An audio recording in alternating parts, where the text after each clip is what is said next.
Assalamualaikum warahmatullahi wabarakatuh. Waalaikumsalam warahmatullahi wabarakatuh. Selamat siang Kak. Ya, Kalau boleh tahu dengan Kakak siapa? Umi. Umi. Nah sebelumnya perkenalkan nama saya Tiara Isa Putri. Saya mahasiswi psikologi semester 4 Universitas Jambi. Kedatangan saya pada siang hari ini yaitu untuk meminta waktu Kakak untuk melakukan wawancara. Nah wawancaranya itu digunakan untuk memenuhi tugas kuliah saya yaitu mata kuliah interview. Apakah kakak bersedia menjadi narasumber pada siang hari ini? Ya, Nah, sebelumnya saya meminta izin juga terhadap kakak untuk mencatat dan merekam selama proses wawancara berlangsung. ya boleh. Nah, untuk pertanyaannya, sudah berapa lama ya kakak bekerja di sini? Kurang lebih 2 tahun. 2 tahun. Hampir sih, hampir 2 tahun. 1 tahun setengah. Tahun. Nah, kalau boleh tahu kakak bekerja di bagian apa ya kak? Di bagian biro perekonomian, di bagian BUMD, air minum, limbah, dan sanitasi. Nah, kalau boleh tahu itu kerjaannya bagaimana ya? Kalau pekerjaannya itu contohnya seperti penetapan tarif air minum, Provinsi Jambi itu yang menetapkan dari kota, tapi atas musyawarah dengan kabupaten. Nah, menetapkan R itu berarti kayak penetapan harga PAM gitu ya? Ya itu yang menetapkan itu provinsi dan bekerjasama dengan kabupaten musyawarah dulu. Gitu. Dan ada perhitungannya itu. Kalau untuk air minum isi ulang itu berarti bukan Bukan. kayak air PAM aja ya berarti. PDAM itu. Kalau boleh tahu bagaimana ya kak proses kakak bisa bekerja di kantor gubernur ini? Kalau saya dari orang tua itu bilang katanya coba daftar ke kantor gubernur. Ini bapak ada kabar, gitu. Coba daftar ke sana dan pas daftar, pas lamaran, selang beberapa minggu itu dihubungin, diwawancara dan akhirnya Jadi proses itu cuma melakukan wawancara aja ya ya? cuma wawancara. Gak ada tes tertulis gitu? Nggak ada. Nah, kalau boleh tahu kakak lulusan dari mana ya kak? Saya dari di Jogja. Jurusannya? Manajemen. Jadi tidak jauh nian ya kak? Ya, Timpalnya. nggak jauh banget sih, karena kan manajemen masih relevan sama pekerjaan yang ini saya kerjakan sekarang. Kalau boleh tahu satunya di mana kak? Di Jogja di Universitas Sarjana Wiyata atau mahasiswa Yogyakarta. Langsung aja kak. Nah, dalam perusahaan kakak pasti ada nilai-nilai kan dalam perusahaan. Nah, boleh nggak ceritakan bagaimana nilai-nilai yang diterapkan dalam perusahaan kakak? Kalau untuk nilai-nilai di perusahaan itu ada kayak berorientasi loyalitas dalam pekerjaan. Kita itu harus loyal dalam pekerjaan. Terus harmonis, menjaga kerukunan antar sama karyawan, terus dapat dipercaya, akuntabel, terus eh, kolaboratif. Kita tuh harus bisa berkolaborasi. Misal kita ada ide, terus teman kita ada ide, itu kan bisa dikolaborasikan tuh. Terus bagaimana kakak menerapkan nilai-nilai organisasi tersebut? Kalau untuk penerapannya sih, contohnya seperti ya udah kita terapkan dalam pekerjaan, loyalitas dalam bekerja, menjaga keharmonisan sebisa mungkin tuh jangan ada masalah lah ya antara satu rekan dengan rekan yang lain gitu, biar pekerjaan kita jadi mudah. Soalnya tuh lingkungan kerja juga bisa mempengaruhi pekerjaan kita gitu. Nah, untuk menjaga keharmonisan itu bagaimana ya kak? Kakak menjaganya? Kalau untuk menjaganya sih seperti ini ya. Misal kita nggak ada pekerjaan nih, ada waktu luang, kita bisa tuh main ke ruangan teman-teman kita untuk ngobrol, bertukar pikiran, bertukar pendapat gitu. Untuk ngomongin hal-hal yang lain atau kita bisa pergi main keluar kalau kan ada waktu senggang, weekend gitu kita bisa. Nah, terus apa yang mendasari kakak untuk melakukan tindakan tersebut dalam menggunakan nilai-nilai tersebut? Kalau yang mendasari sih, kalau kita bisa menerapkan nilai-nilai di perusahaan, otomatis pekerjaan kita itu jadi mudah gitu. Karena kita udah ada patokannya nih, kita tuh harus loyal dalam pekerjaan, harus bisa menjaga keharmonisan, harus dapat dipercaya gitu. Kalau dapat dipercaya itu penerapannya bagaimana? Misal kita diberi tanggung jawab oleh atasan, ini tolong kerjain ini nota dinas dan tolong serahin ke bagian TU atau kemana gitu kan. Kita harus ngerjain itu dan benar-benar kita kerjain, jangan setengah-setengah. Biar atasan kita tuh percaya sama kita. Nah, nanti kalau pekerjaan itu udah selesai, kita kasih ke tempat tujuannya tuh, nanti kan otomatis atasan kita tahu, oh ternyata dia udah selesai, berarti dapat dipercaya nih dalam mengerjakan suatu pekerjaan dapat diselesaikan dengan sampai selesai. Nah, menurut kakak bagaimana hasil pada saat kakak menerapkan nilai-nilai organisasi tersebut dalam pekerjaan? Hasilnya sih hasil penerapannya itu ya, Ya, hasil kakak menerapkan nilai-nilai organisasi tersebut.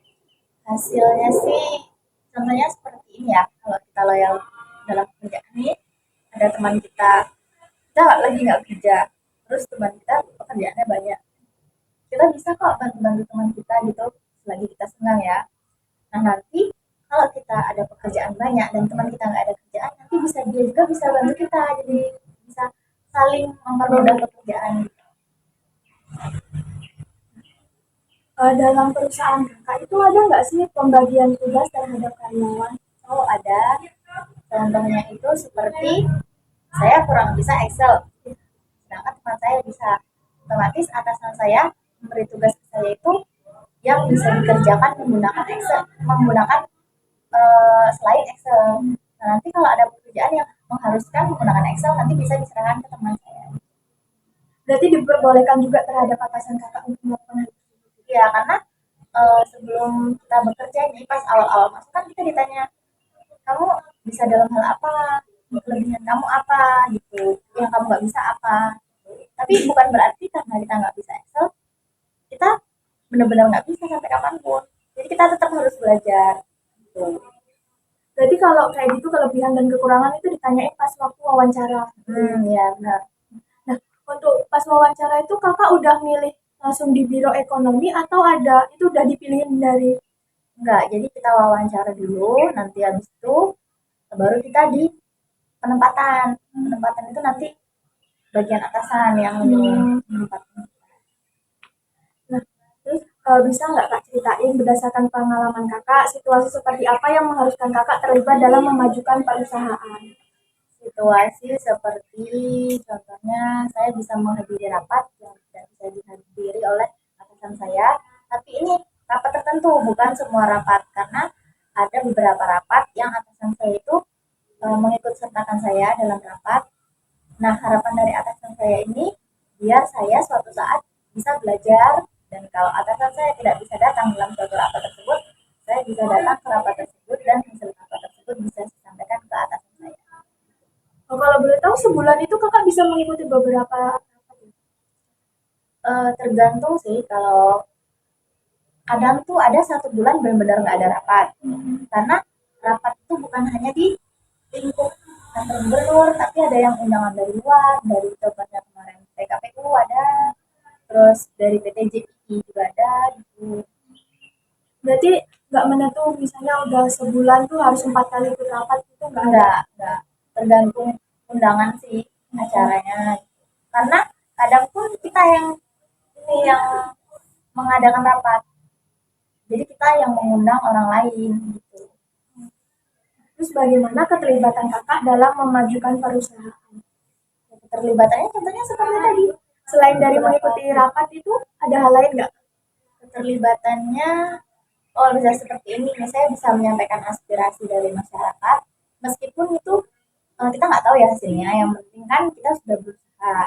Contohnya saya dari Kabupaten Jawa Timur, di sana itu nggak ada PDAM, adanya cuma PAM, karena PAM sama PDAM itu beda, jadi nanti kita masyarakat dari sana tuh kadang ini kan ini kerja di kantor gubernur, bisa tolong dong bantu ini di sini biar ada air bersih. Jadi nanti saya yang menyampaikan ke atasan, nah nanti atasan bilang, anu step-stepnya harus kayak gini, langkah-langkahnya kayak gini, harus dari desa, terus baru ke kabupaten, nanti kabupaten menyampaikan ke gubernur lah gitu.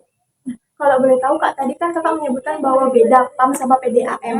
Nah, bedanya itu seperti apa ya kak? Kalau PDAM itu sudah dinaungi, dia perusahaan tapi bekerja sama dengan pemerintah. Kalau PAM itu cuman kayak misal nih di satu RT dan RT 1 sama RT 2 itu PAM-nya satu. Nanti RT 2 sama 4 itu beda lagi karena satu PAM itu tidak bisa mencakup satu kabupaten gitu. Kekuatannya kecil, kalau PDAM bisa. Dari tadi bagaimana dampak keterlibatan kakak terhadap perusahaan, dampaknya kepada kakak sama ke perusahaan. Kalau dampak dari saya sih, saya bisa ini belajar hal baru, belajar tanggung jawab terhadap suatu pekerjaan, dan kepercayaan yang sudah diberikan kepada saya oleh atasan. Kalau dampak bagi perusahaan itu bisa seperti misal nih, saya atasan nggak bisa hadir dan saya juga nggak bisa hadir karena saya itu orang yang nggak loyal, tidak dapat dipercaya, otomatis kan nggak ada yang bisa menyelesaikan suatu pekerjaan gitu. Bisa sih rekan kerja saya, kan rekan kerja saya ada pekerjaan lain lagi. Tadi kan kakak menyebutkan bahwa dapat menemukan hal baru. Nah, selama kakak bekerja ini, hal baru apa saja yang udah kakak dapat? Hal baru itu seperti kayak gini, dulu saya nggak tahu kalau ternyata PDAM itu mendapat subsidi dari pemerintah. Saya kira itu tuh perusahaan, ternyata perusahaan bekerja sama dengan pemerintah. Jadi pemerintah itu memberikan subsidi kepada perusahaan PDAM tersebut agar biaya ini apa penetapan tarif air minumnya harganya itu tidak tinggi. Jadi tidak merugikan perusahaan dan tidak memberatkan karyawan. Karyawan tidak memberatkan pelanggan. Tuh. Nah, selain dari hal itu ada lagi nggak? Apa tuh? Yang tadi menemukan hal baru kakak untuk diri kakak sendiri gitu. Kalau untuk saya tuh contohnya, saya dulu nggak kenal sama orang-orang kabupaten, sekarang jadi kenal karena sering ikut acara-acara. Terus saya dulu nggak tahu cara membuat surat, surat yang maksudnya formal ya, ini membuat SK, surat keputusan gubernur, terus membuat nota dinas. Itu saya nggak tahu. Kan dalam perkuliahan itu kan kita nggak praktek kan ya, praktek cuma beberapa. Nah, karena dari di kerjaan sekarang ini, saya jadi tahu oh ternyata begini-begini maksudnya. Selanjutnya, untuk menurut kakak nih, bagaimana gambaran loyalitas karyawan terhadap perusahaan? Gambarannya sih, ya itu tadi kalau kita bekerja itu harus dengan sepenuh hati, loyal dalam pekerjaan. Terus kalau bisa jangan setengah-setengah, jangan udahlah ini udah selesai nih gitu. Waktu itu tuh benar-benar kita harus mengerahkan kemampuan kita lah untuk bekerja biar hasilnya juga maksimal. Nah, bagaimana cara kakak untuk membangun loyalitas pekerjaan selama di perusahaan ini? Kalau saya sih menerapkannya dengan kalau bisa kita itu menyukai apa yang kita kerjakan agar kita jadi senang mengerjainnya tuh, nggak ada keterpaksaan. Tapi kalau kita jadi kita tuh bisa loyal ke pekerjaan itu karena kita suka kan ya. Tapi kalau kita udah dari awal udah nggak suka, udah nggak mau, merasa ada keterpaksaan, itu jadi kita nggak bisa loyal ke pekerjaan tersebut. Jadi kita harus menyenangi pekerjaan tersebut. Nah, ada nggak sih pekerjaan yang kakak menurut kakak ini beratnya gitu? Ada sepertinya ada. Contohnya seperti setiap penetapan tarif itu kan pasti dihitung itu, ada perhitungan. Nah itu tuh nanti dari kabupaten menyampaikan simulasi perhitungan ke kota, ke provinsi maksudnya. Nah setiap kabupaten atau kota ini menyampaikan harganya segini. Nanti kita harus cek lagi, kita harus hitung lagi apakah benar nilai yang didapat itu segini gitu. Jadi bukan kita tuh menerima dari kabupaten ya udah itu aja, enggak, kita dicek lagi gitu. Itu yang agak bikin pusing sih, soalnya kan menghitung dan itu tuh banyak prinsipnya gitu. Iya. Terus apa yang mendasari kakak bersikap loyal terhadap perusahaan? Yang mendasari saya kalau kita bisa bersikap loyal terhadap perusahaan, nanti atasan kita tuh jadi nilai ke kita. Oh anak ini loyal nih, jadi pekerjaan kita tuh dipermudah, pekerjaan yang bersifat berhubungan dengan atasan. Misal saya mau minta izin, ada keperluan, saya mau minta tanda tangan, itu dipermudah nanti. Atasan pasti kayak gini. Oh anak ini rajin bekerja. Nah ini kalau saya saya suruh nggak pernah nolak, pekerjaannya selalu bagus. Oke deh, saya kasih izin beberapa hari gitu.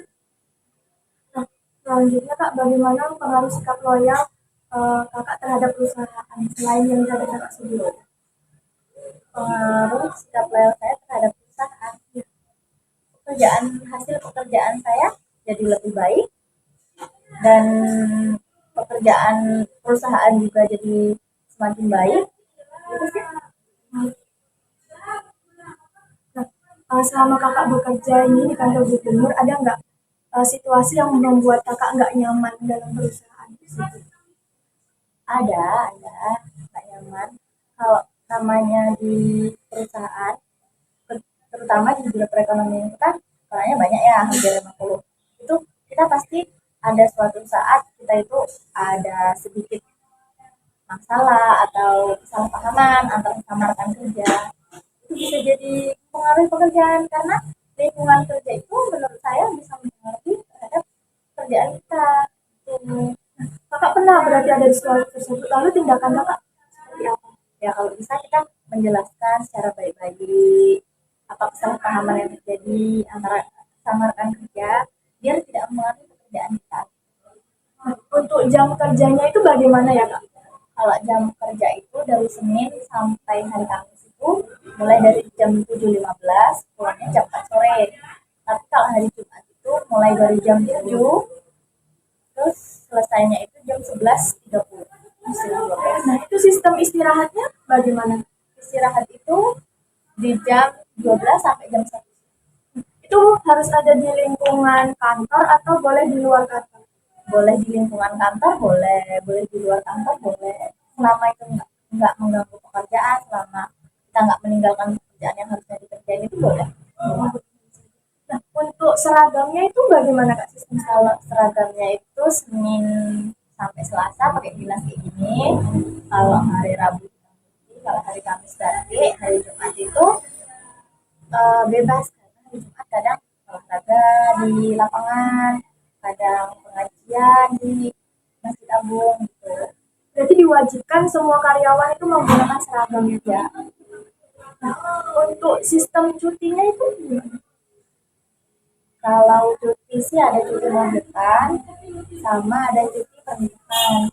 Kalau untuk izinnya tuh 1 bulan ada 3 hari izin, boleh izin. Tapi kalau bisa jangan kita izin setiap bulan 3 hari itu, jangan. Jadi nanti kita juga dicap sama atasan, kenapa anak ini sering libur setiap 1 bulan 3 hari itu. Berarti itu tuh setiap 1 bulan 3 hari itu nggak harus diambil terus ya Kak? Iya, nggak harus. Kalau dari Kakak tadi biro ekonomi satu departemen berapa orang?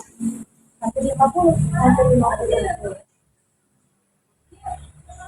Mungkin itu saja sih Kak wawancara kita pada siang hari ini. Saya ucapkan terima kasih banyak Kakak udah mau menjadi narasumber.